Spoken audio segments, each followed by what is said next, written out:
queridas irmãs, queridos amigos, começamos mais um programa O Espírito da Letra. Essa musiquinha vai ficar sempre na sua memória, não é? Toda vez que você ouvir essa musiquinha, você vai lá, O Espírito da Letra.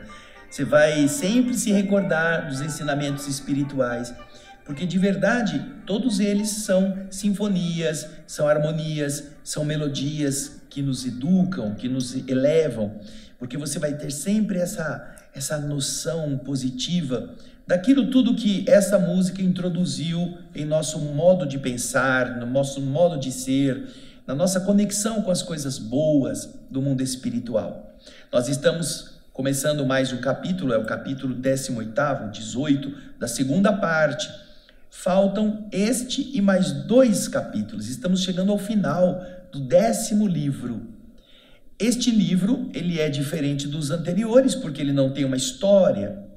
Na verdade, a história que ele conta, ela não tem personagem, ela tem todo um conjunto de etapas na evolução humana. E vai explicando como todas estas coisas se encadeiam de forma perfeita. Que os seres estão, desde o início, sendo monitorados por inteligências superiores. E este livro está mostrando, e nós pudemos acompanhar toda a primeira parte de uma forma bastante concreta. Fizemos pesquisas, trouxemos imagens, trouxemos experiências científicas comprovatórias daquilo que André Luiz está falando.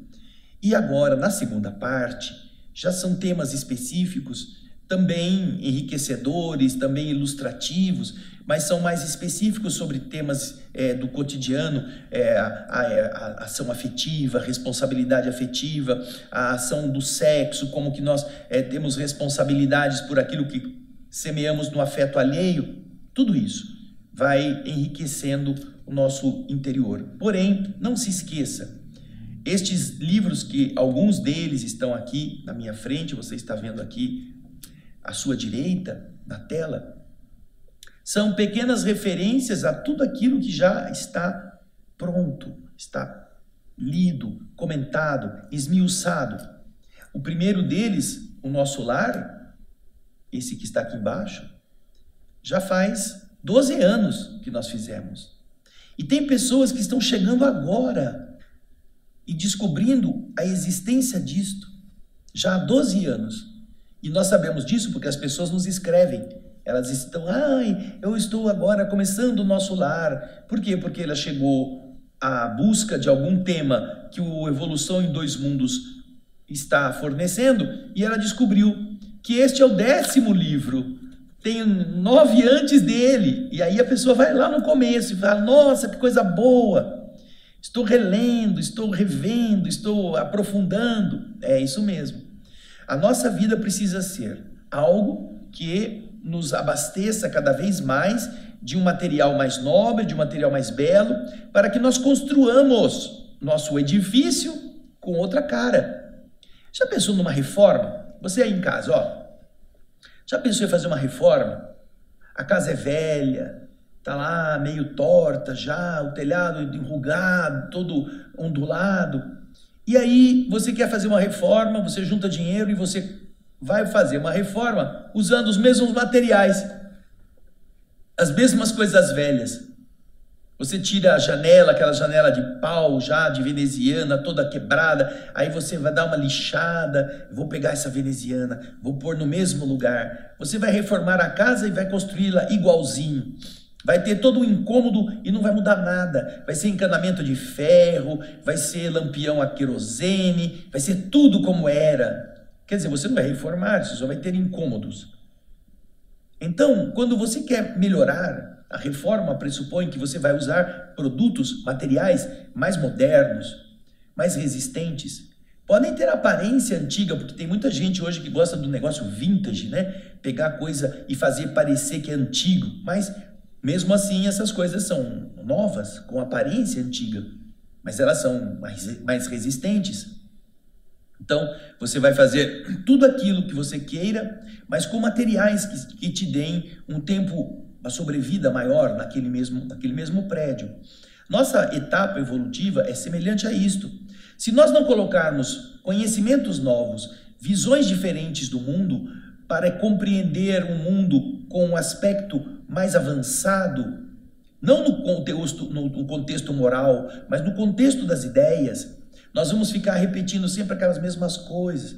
Tem pessoas que vivem no saudosismo, né? Ai, quando eu era jovem, no meu tempo, vivem falando isso. No meu tempo é que era bom, o carro era manivela, você tinha lá que ficar girando para o motor pegar, isso que era bom. Ai, no meu tempo, eu gostava tanto daquele tempo que você ia lá no rio, pegava areia para limpar a panela, né? Arear a panela na beira do rio, lavar roupa na beira do... Nossa, como devia ser bom isso, né? Coisa boa. Então a pessoa vai ficar raciocinando da mesma forma. Por isso que algumas pessoas no movimento espírita dizem assim, não, eu já li esse livro. Ah, quanto tempo faz? Há 30 anos. Você leu o livro, mas não lembra nada, você não pensou nada, você não aprofundou nada. 30 anos depois você é uma outra pessoa.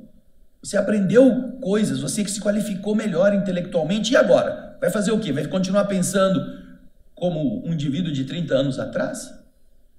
Daí seria importante colocar novas ideias, aprofundar, estudar, procurar mais. E isso vai fazer você construir uma casa muito melhor, mais sólida, mais moderna, mais confortável e igualmente agradável para você morar nela, a sua casa mental. Isso é fundamental. Então agora, estou falando isso porque o capítulo 18 vai falar sobre a evolução e o destino. A evolução. Como que nós queremos chegar mais adiante, subir mais a montanha e como que o destino está traçando estes caminhos. Ok?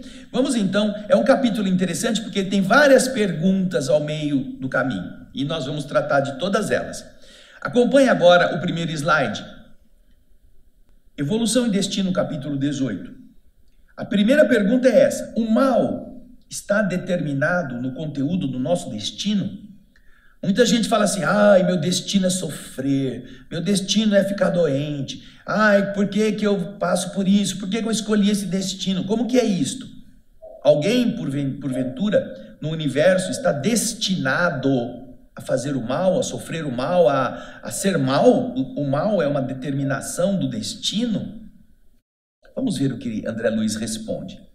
Ninguém nasce destinado ao mal. Porque semelhante disposição, semelhante determinação maligna, anularia os fundamentos do bem eterno, sobre os quais se levanta a obra de Deus. Então, ninguém renasce para fazer o mal, sofrer o mal, sem nenhum tipo de solução de continuidade, sem nenhum tipo de alteração de padrão.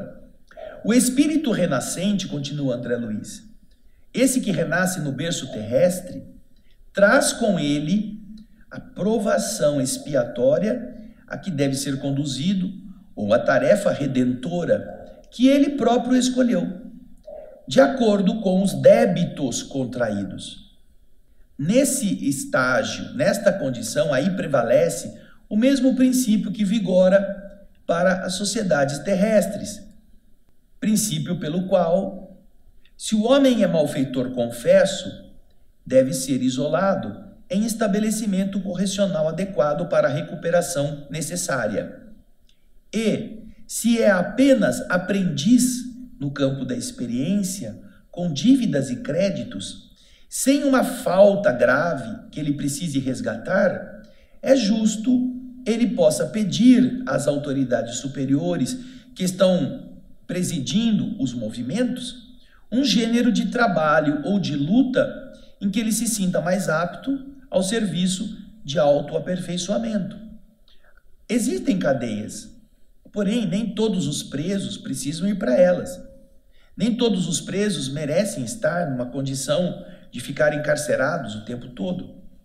Alguns já têm bom comportamento, alguns já podem sair, outros nem precisam ir para a cadeia, vão prestar serviços à comunidade, dependendo do grau. É o que André Luiz está citando aqui. Já na Terra, existem estes critérios díspares para criaturas díspares. Aí ele continua a explicar o seguinte, acompanha aí. Entendamos, porém, que se ele praticou delito passível de dolorosa punição, Não é ele internado na penitenciária ou no trabalho reparador para que ele transgrida deliberadamente em delitos maiores, o que apenas lhe agravaria as culpas já formadas perante a lei. Ele não vai ser internado para que ele se torne pior do que ele já é. Ele vai poder passar pela restrição para que ele aprenda com a restrição. Agora, é natural que o devedor, nessa ou naquela forma de resgate, venha a sofrer fortes impulsos e recaídas no erro em que ele falhou, tanto maiores, quão mais extenso lhe tenha sido o desvio moral. É natural que isso aconteça. Entretanto, a provação deve ser assimilada como um recurso de correção, nunca como válvula de expansão das dívidas assumidas. O que ele está dizendo aqui é muito interessante, porque algumas pessoas, passando por determinadas dificuldades, ao invés de aprenderem com a dificuldade, ao invés de vencerem o problema, tornando-se mais disciplinados, é aí que elas realmente dão um pontapé na lata e saem fazendo mais maldades ainda. É aquela história do céu e do inferno. O indivíduo comete um delito e então esse delito bobo, esse delito simples, é apenado, segundo as religiões dogmáticas, com o inferno. Os filhos dele estavam passando fome, ele assalta um mercadinho para levar comida para casa. Não se justifica. Porém, ele faz isso porque tem crianças que estão com fome.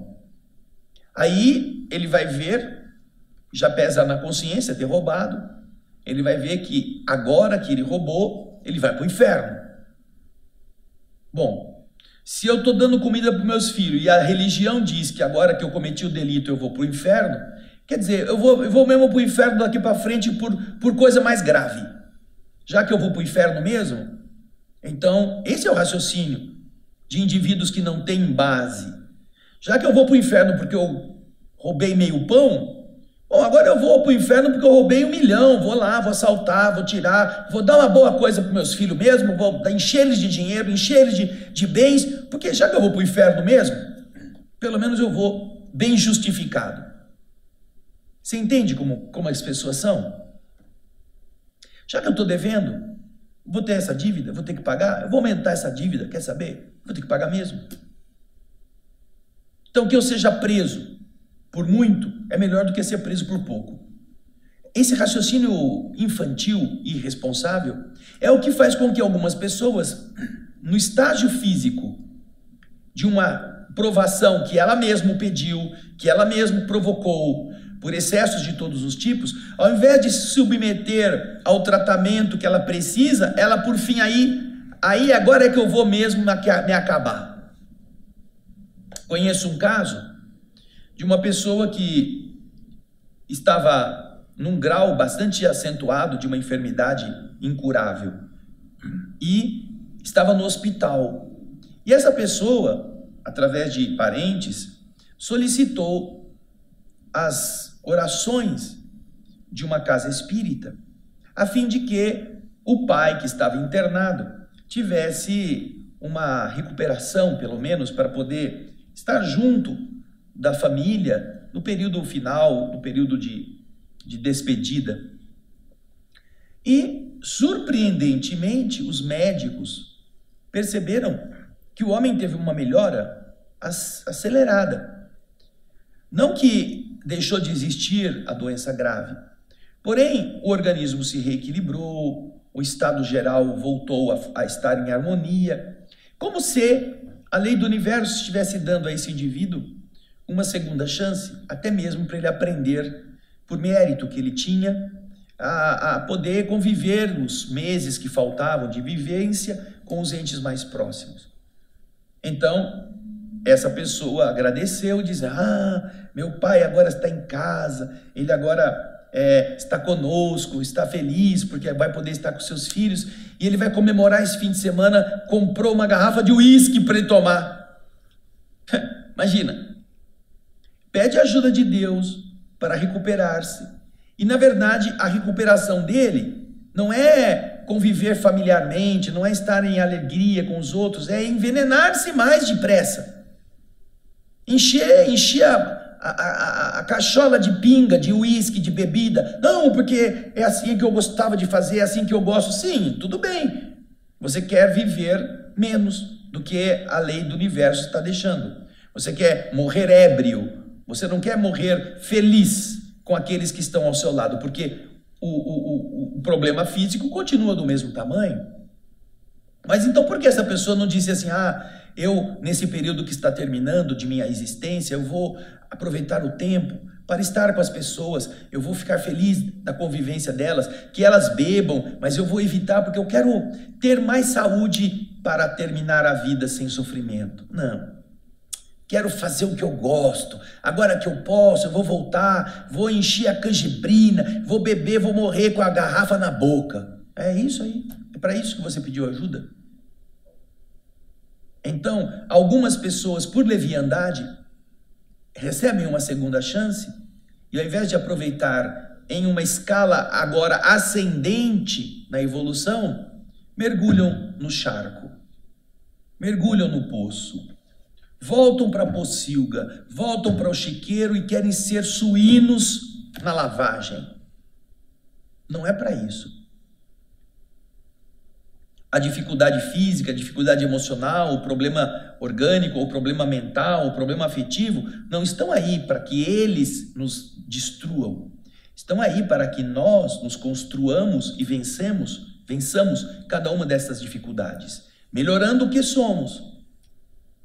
Agora, se, fulano me largou, fulano me enganou com outra, ou meu marido foi embora com a vizinha, homem nenhum presta, agora eu vou seduzir os homens e eu vou fazer eles sofrerem.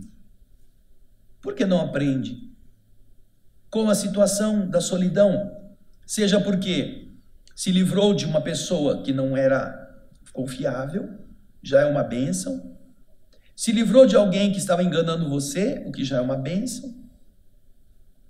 Seja porque a pessoa foi embora porque não aguentou você, que já é uma bênção também. No caso, para ele. E é uma bênção para você, que porventura agora vai ter que ficar sozinha e poderá fazer uma autoanálise. Por que que essa pessoa encontrou outra? Não era suficiente? Não era alguém que se sentia abastecido com o carinho que eu dava? Então, há também o benéfico modo de avaliar-se produzido pela situação. Mas não! A pessoa se põe na condição de vítima, porque o orgulho faz ela achar que ela é a vítima, que o outro não presta, que a outra não presta, e ao invés de ela aprender com isso, ou ao invés de ela tratar disso como uma coisa que a possa elevar, ela quer revidar. E ela vai cair cada vez mais no poço dos compromissos ligados a outros infelizes, que vão tentar encontrar-se com essa pessoa para construir algo de bom, e o que ela está fazendo é exatamente fomentar a infelicidade, como vingar-se daquele ou daquela que fez essa maldade nas costas de outras pessoas que não têm culpa nenhuma. Vai piorar a sua vida, não vai? Vai piorar. Vai piorar porque você vai agora assumir vários compromissos que antes você não tinha. É isso que André Luiz está falando. Então, volta no slide em que nós estávamos, para a gente voltar a fazer essa leitura.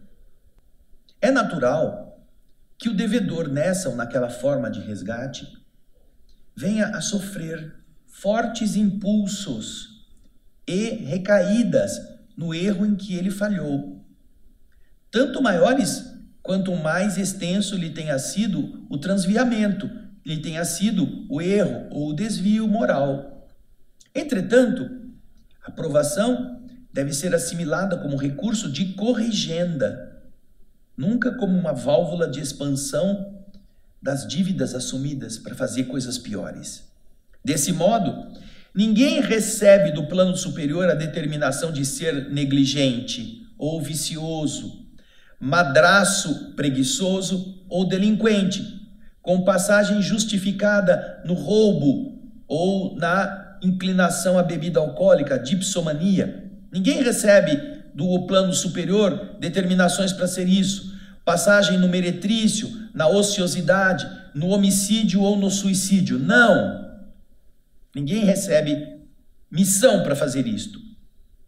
Sofremos sim, nesse ou naquele setor da vida, durante essa recapitulação, essa repetição de nossas próprias experiências, o impulso de encaminharmos-nos, de enveredarmos por esse ou aquele caminho menos digno. Sofremos isso sim, mas isso constitui a influência de nosso passado em nós mesmos, instilando-nos, induzindo-nos à tentação, originariamente toda nossa, de tornar a ser aquilo que já fomos, em oposição àquilo que devemos ser.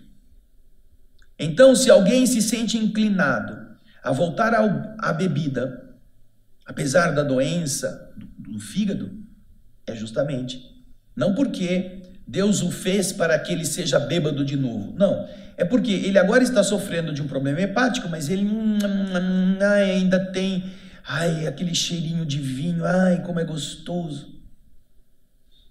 É a mesma coisa do diabético, que agora está sofrendo as consequências do abuso do garfo de vidas passadas, que desestruturou o funcionamento do seu corpo e o levou à morte prematura, agora reencarnado, querendo ainda uma bolachinha docinho, uma balinha, um chocolatinho, tudo no diminutivo, já notou, né?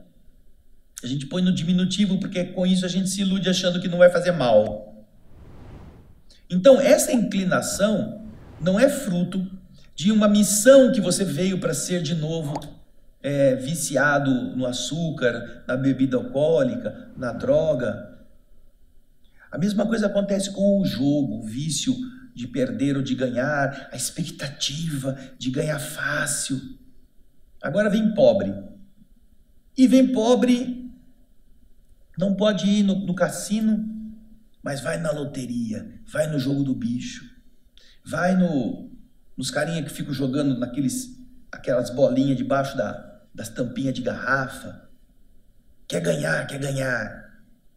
Veio numa condição de hipossuficiência, de pobreza, porque carregou no espírito todo um mundo anterior em que você era barão, baronesa, príncipe, princesa, conde, condessa, viscondessa, e vivia na estica, na glória de ser rico e esbanjar em roupas, em moda, em aparência.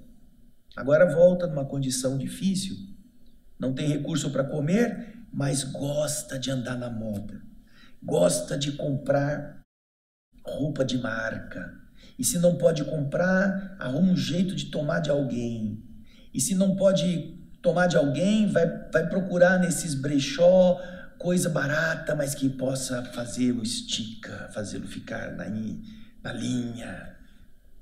Isso é o quê? Não é Deus que fez você querer isso, foi você mesmo. Somos nós que carregamos em nós as marcas. Você pega um papel, você está vendo aqui, ó, é um papelzinho, está vendo? Ele está liso, bem lisinho. Não tem nenhuma marca a não ser esses risquinhos que estão aqui. Assim somos nós, nosso espírito, nossa mente. Mas aí a gente quer fazer um negócio que é gostoso. Então a gente pega o papel e faz isso aqui, ó. A gente dobra o papel e a gente marca o papel. Marca. Que é aquele hábito que a gente vai repetindo, repetindo, repetindo, repetindo. E a partir daí, o papel está vincado. Tá vendo aqui, ó? Vamos ver se dá para você ver na câmera. Olha lá. Tá vendo? O papel tem um vinco, tem uma dobra. Eu posso passar aqui e esticar o papel, ó.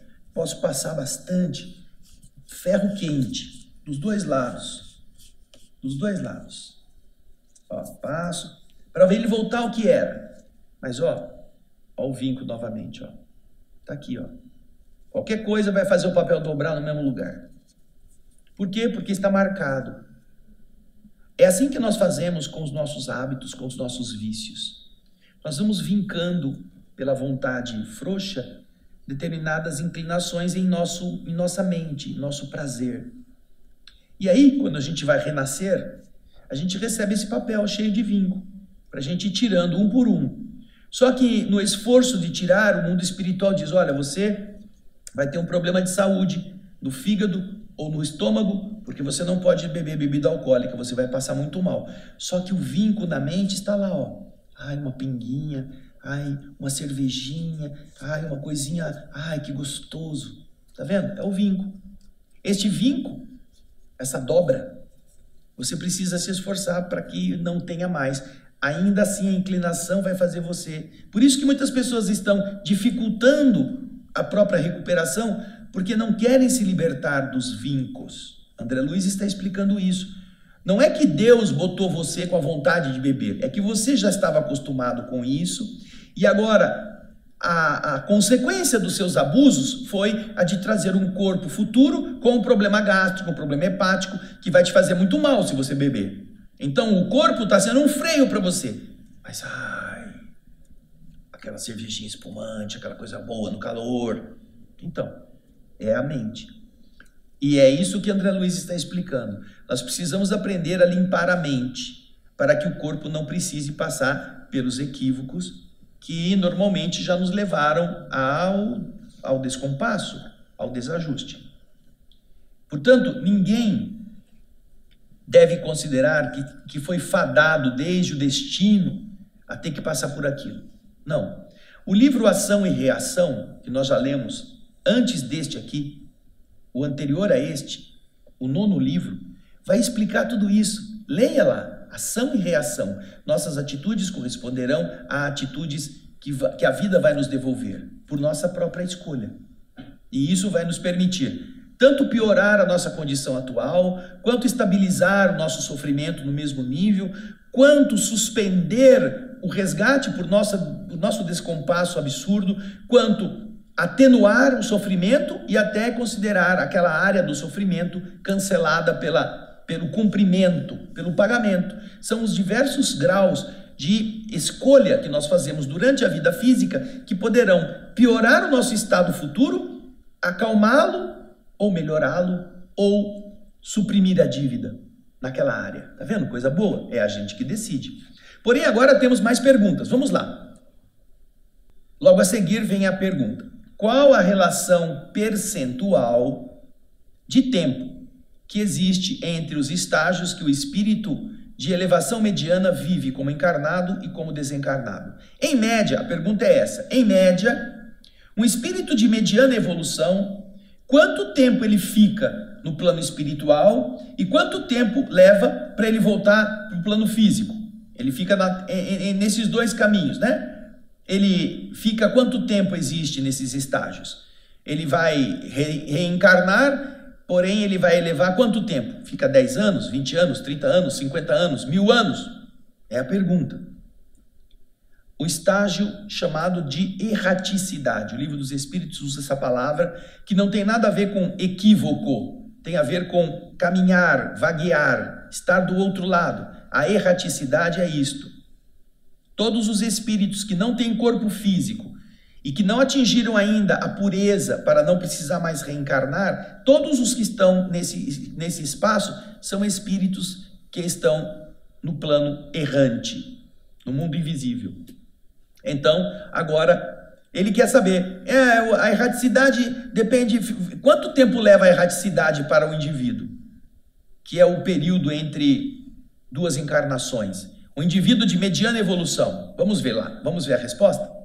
Aí vem André Luiz muito sucintamente dizendo: a percentagem de tempo no plano espiritual para as criaturas de evolução mediana varia com o grau de aproveitamento de tempo no estágio recente que desfrutaram no corpo físico. Quanto mais vasta a reserva de conhecimento e maior a aquisição de virtudes por parte do espírito, mais largo período desfruta na esfera superior para a obtenção de mais nobres recursos para mais alta ascensão. Olha que interessante. Quanto mais o espírito encarnado durante o período da vida física tenha aproveitado, tenha aprendido, tenha trabalhado no bem, tenha melhorado moralmente, tenha se esforçado para vencer os seus problemas, para pagar suas dívidas de débitos passados, quanto mais ele tenha feito tudo o que podia para ele poder limpar-se, quando ele desencarna, o seu estágio do outro lado, naturalmente num plano mais elevado, apesar dele ser mediano na elevação, na evolução, ele poderá desfrutar mais tempo, para que ele possa trabalhar-se, para que ele possa ainda avançar mais, ele vai ficar mais tempo ali, antes de voltar. Esta é a regra. A regra geral é esta. Agora, existem algumas exceções. Estas exceções é importante que nós comentemos, porque você já deve ter ouvido isto. Espíritos que estão em processos de trabalho com grupos reencarnatórios que precisam avançar, apesar de eles poderem ficar mais tempo do outro lado, eles muitas vezes se candidatam a reencarnar mais depressa, para poderem dar continuidade ao trabalho de reerguer os outros. O próprio Kardec passa por isso. Ele mesmo relata, lá em Obras Póstumas, que os espíritos dizem, se fosse possível, diante daquilo que ainda falta você fazer, nós não tiraríamos você do corpo. Não dá, porque é muita coisa. Porém, é necessário que a natureza tenha o seu curso. Então você vai voltar para cá por algum tempo. Vai ficar entre nós por algum tempo. E algum tempo são 30 anos. Para que depois você possa renascer numa condição em que você possa começar a trabalhar desde cedo. É justamente a desencarnação de Allan Kardec em 31 de março de 1869 e a reencarnação de Francisco Cândido Xavier, o mesmo espírito, pouco tempo depois, em 1910. 69 a 1910 são 39 anos ou 40 anos. Então, um espírito com a hierarquia de Kardec, a superioridade moral, intelectual, por essa regra, estaria muito mais tempo do outro lado. Porém, ele é um missionário, ele está a serviço de uma causa superior, prometida pelo próprio Cristo. Então, naturalmente, ele estará cumprindo isso dentro de uma etapa evolutiva para beneficiar uma quantidade maior de espíritos. E isto é uma regra positiva, porque, na verdade, é necessário que haja um influxo por um período, para que depois a criatura possa aproveitar todo o ensinamento e por ela mesma ela melhorar. Então, em alguns casos, espíritos elevados, espíritos que já têm estofo para estarem numa condição dessa, podem vir à nossa presença em corpos físicos de forma mais rápida do que aqueles que estão em tarefas evolutivas, mas não têm um compromisso com uma área da elevação de outros seus irmãos, especificamente falando. Em outras obras, André Luiz vai explicar que alguns espíritos, eles reencarnam a cada 600 anos, a cada 800 anos. Tem uma passagem em uma das obras do espírito Humberto de Campos, o irmão X, em que ele diz que veio um espírito à Terra, ele veio visitar a Terra, mais ou menos quase 2000 anos depois que ele esteve aqui. Passaram-se muito tempo. Muitos anos, muitos séculos. E quando ele chega do lado de lá, ele diz, olha, tirando o fato de agora as roupas serem um pouco diferentes e haver determinados aperfeiçoamentos técnicos, mecânicos, que não havia naquela época que eu vim visitar a Terra, eu posso dizer que a evolução interna, a evolução moral dos seres humanos, ela foi muito pequena.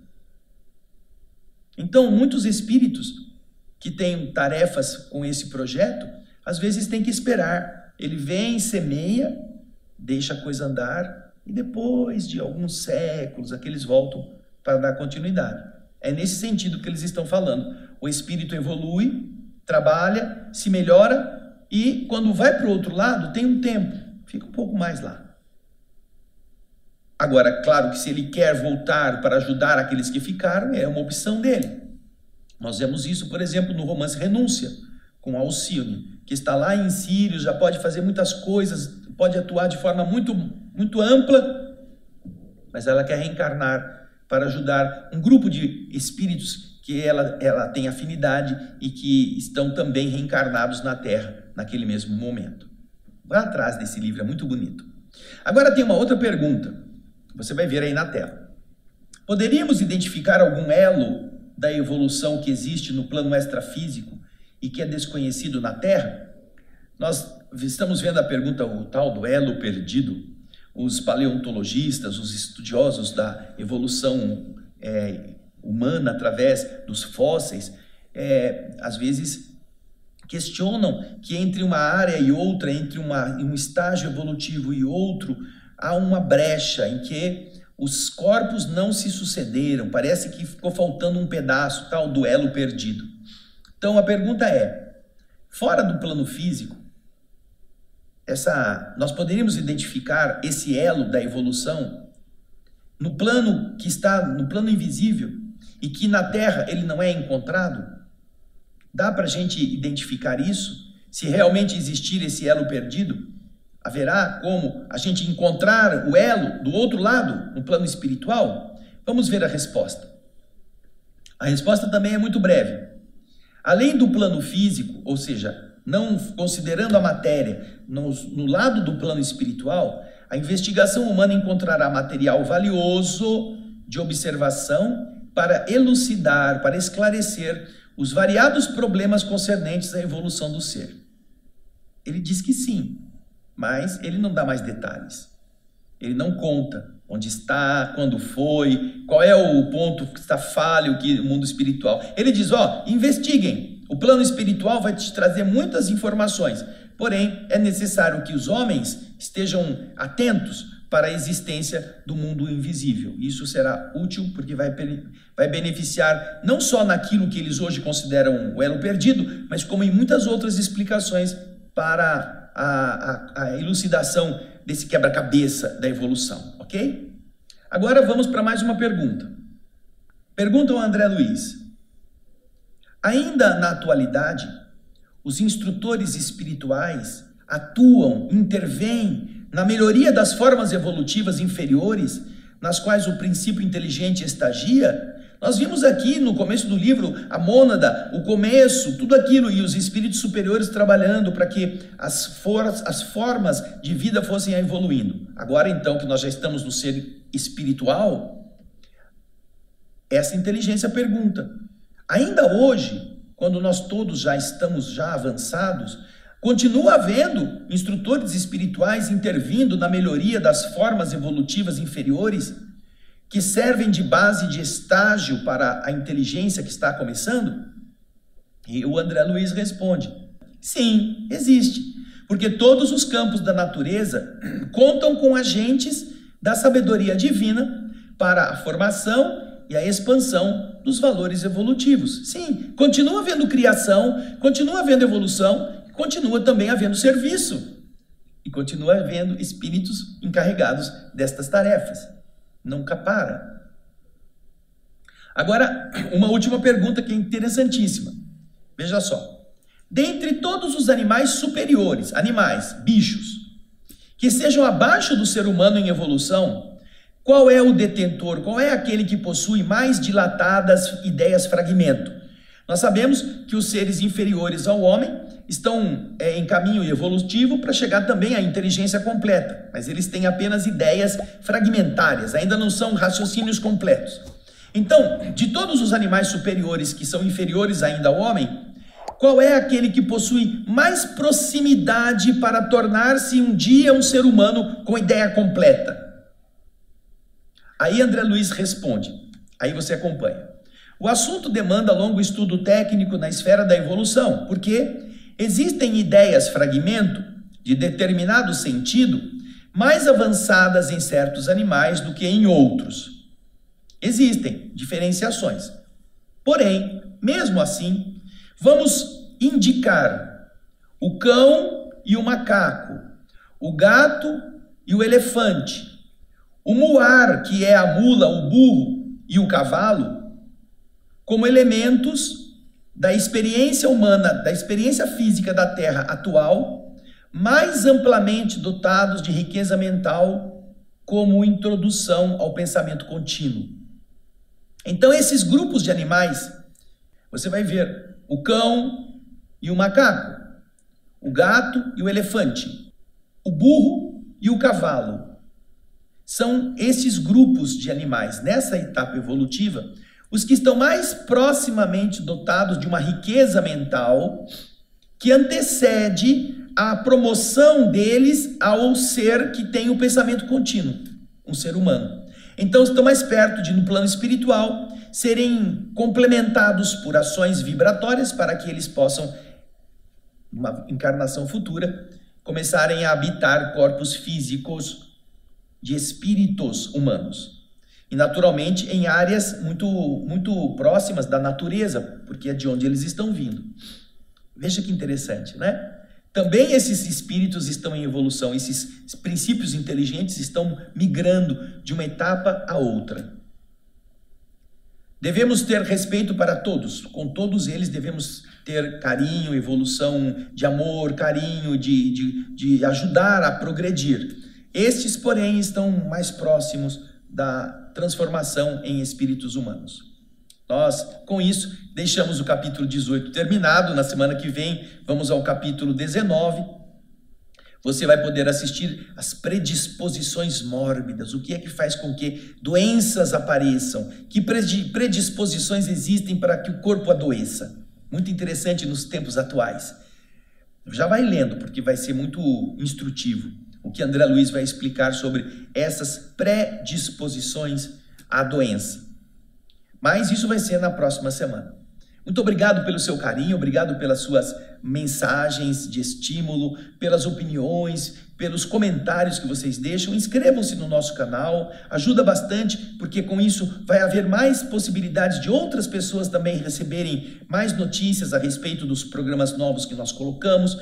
Vai haver mais facilidade das próprias plataformas publicarem mais como chamadas espontâneas os nossos programas. Isso amplia o universo de pessoas que possam receber os chamamentos para a realidade espiritual. Basta você compartilhar isso, ou você, além de compartilhar, além de dar o seu joinha, inscrever-se no nosso canal. Tá bom? Eu agradeço muito a sua participação, todos nós ficamos muito felizes porque não sou eu que faço este programa, é uma equipe, todos eles dedicados a que você fique feliz.